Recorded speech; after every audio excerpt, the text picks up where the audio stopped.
by a reigning English queen. But Queen Camilla's decision to open up about King Charles's terminal cancer diagnosis is also historically significant. So let's look at Queen Camilla's emotional words, and then we'll analyse what this really means. She started this interview to mark her work, the 30th year actually, of her work with Maggie's cancer. A new royal memoir is reopening an old question. Did years of therapy change the way Prince Harry remembers his own childhood?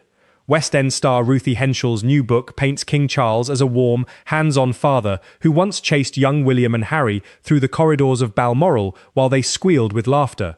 It's a picture that stands in stark contrast to the emotionally distant father Harry, described in his 2023 memoir, Spare. Royal commentators are now weighing in on whether therapy reshaped Harry's memory, or whether Henshall simply caught Charles on his better days. The gap between the two accounts has become one of the more talked-about royal storylines of the summer, raising questions about memory, grief, and how family history gets rewritten over time. A royal procession that had followed the same 200-yard path through Windsor every June for 6 centuries came to a full halt on live television. The reason traced back 12 days, one handwritten page, and a decision made in secret the night before the ceremony. Understanding why that line stopped requires going back to what happened inside a closed rehearsal hall nearly 2 weeks earlier, and knowing who was standing behind the monitors when it did. Year actually of her work with Maggie's cancer centres with Dame Laura Lee, by admitting how much more personal this work came for her after Charles's diagnosis. People that come in because of the King being so open about his diagnosis and having a productive life. Look at my husband. Exactly. Nothing stopped him. He just said, this is my way, I'm going to cope with it. It made me realise even more how important this place. St. George's Hall, Windsor. A rehearsal with no press, no public audience, and no cameras pointed at faces, only technical units aimed at the floor markings. The yellow light was low, family members stood on tape marks while a man with a clipboard counted paces out loud. The atmosphere shifted when Camilla entered. She bypassed her mark entirely and walked straight to the technical area, where the broadcast team sat behind a row of screens. What those screens were showing was Catherine, Princess of Wales. Insatiable interest in his recovery.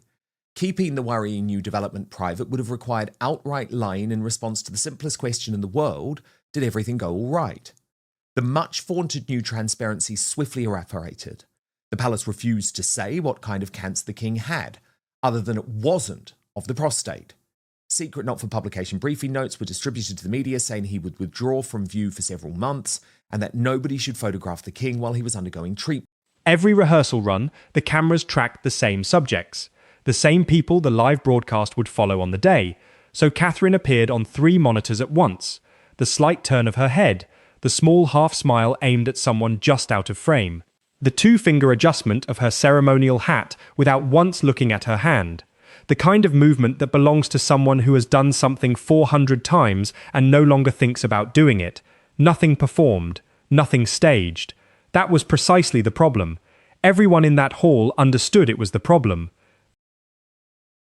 That must have taken for you to make that visit. It wasn't. I was just longing to let it out, but obviously I couldn't. The Queen's life had changed, and so she asked deeper questions of the cancer patients. The more open that you are when you're talking about it, the less scary cancer can become. And so if you just keep the lid on it, it can build up. But on that visit, you did sit with some centre visitors, and again, Camilla stood behind those screens and watched her daughter-in-law be, without effort, the most compelling person in the building. She ran the same calculations she had been running quietly for 2 decades. No title changes it. No robe changes it. No amount of positioning beside the king closes the gap between a woman the country has watched grow up and a woman it is still deciding how to feel about. When both are in frame, the audience's attention goes to the younger one. It always has. Envy is a feeling. What came next was a choice. We can now, thanks to Camilla, nail down what happened next. The king was admitted on January the 26th for his routine nothing to worry about procedure, and was told he had cancer. He was diagnosed on January the 29th. On January the 31st, his newly informed wife was dispatched to open a cancer centre. On February the 5th, less than a week later, the palace hurriedly released its bombshell announcement that he had cancer, having been bounced into it by himself.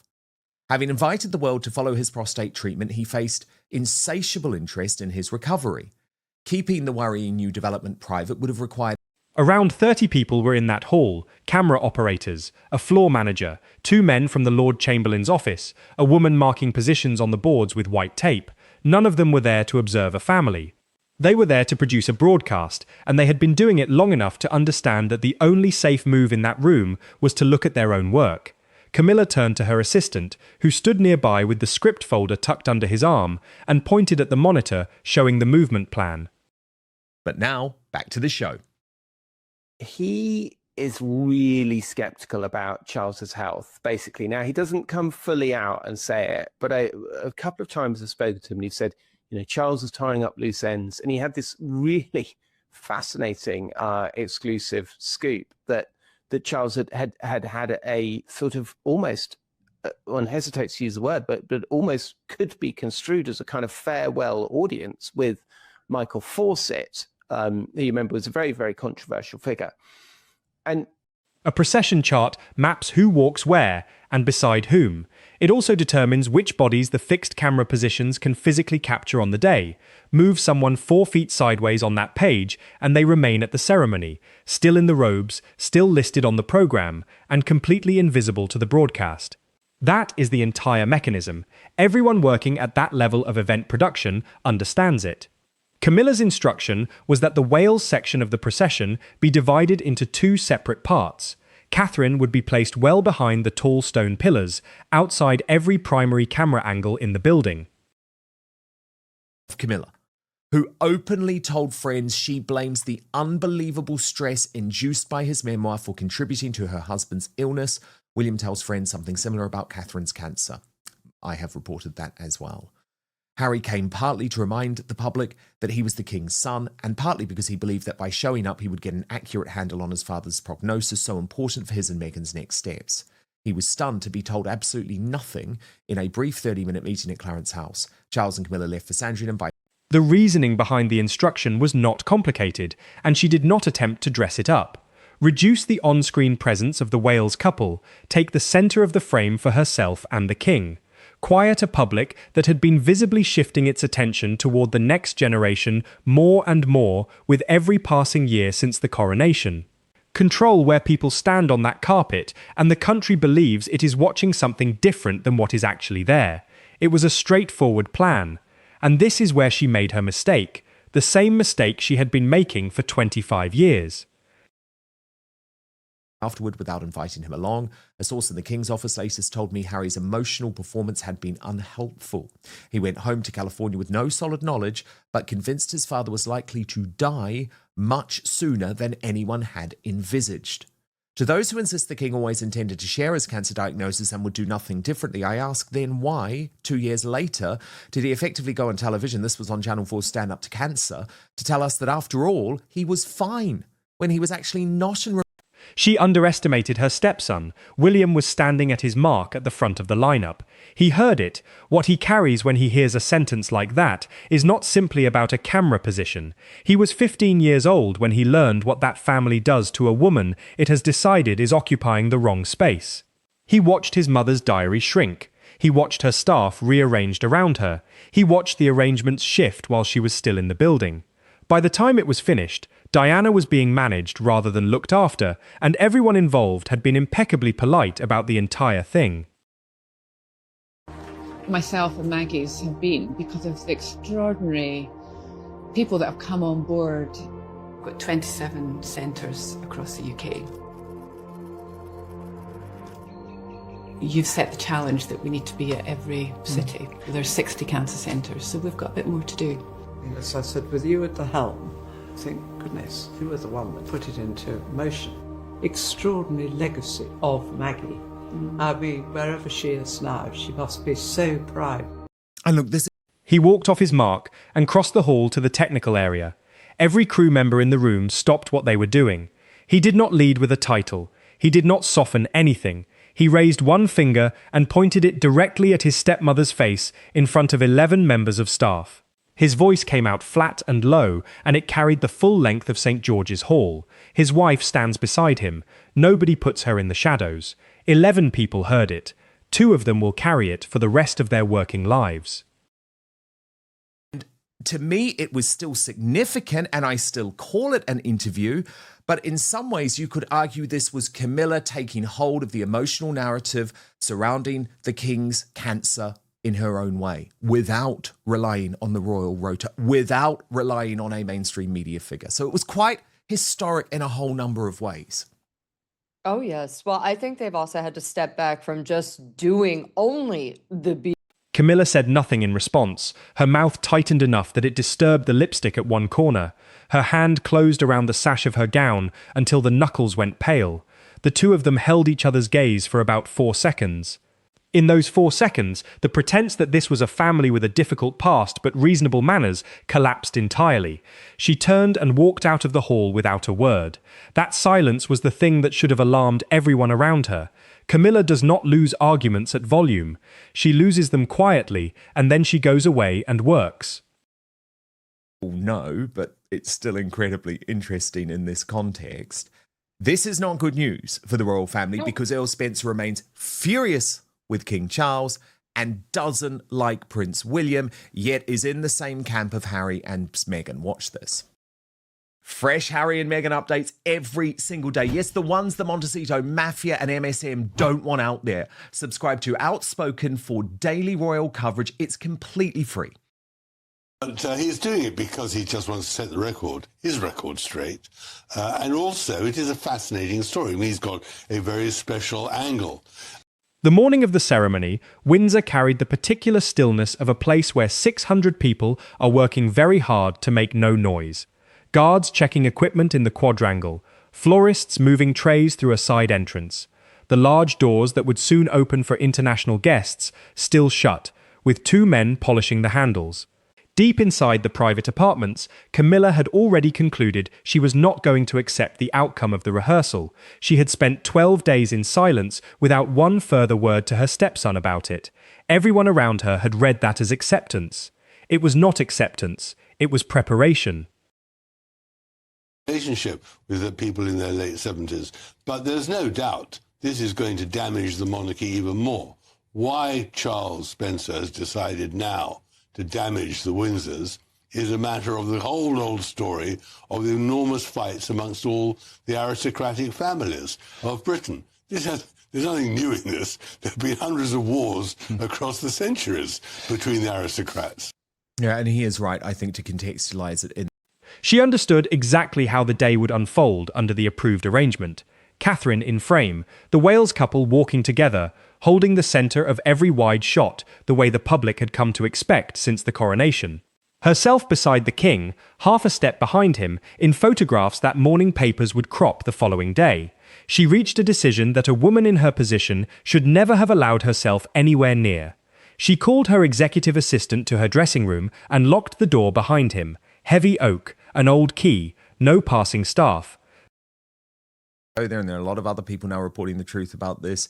Relations between Prince William and the king at a low ebb. This after the revelation that not only did he, extend this olive branch to Prince Harry, but he's also now inviting Andrew Mountbatten Windsor to Balmoral. So I want to get your view on this, and we're going to go in depth, actually, over on my Substack.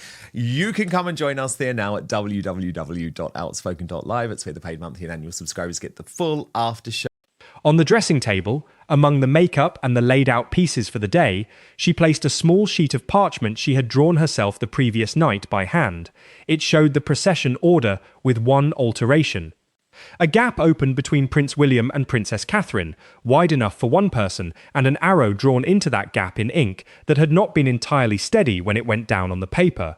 That was the full plan. One page, one gap, one arrow. What that page was designed to accomplish was not a spacing adjustment.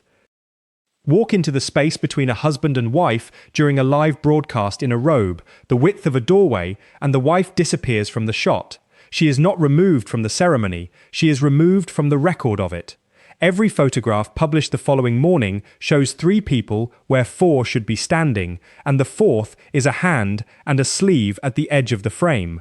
The assistant looked at that sheet and started sweating. He understood what he was holding. Changing an official order after it has been signed off, without approval from the household that owns the ceremony, is not a clerical matter.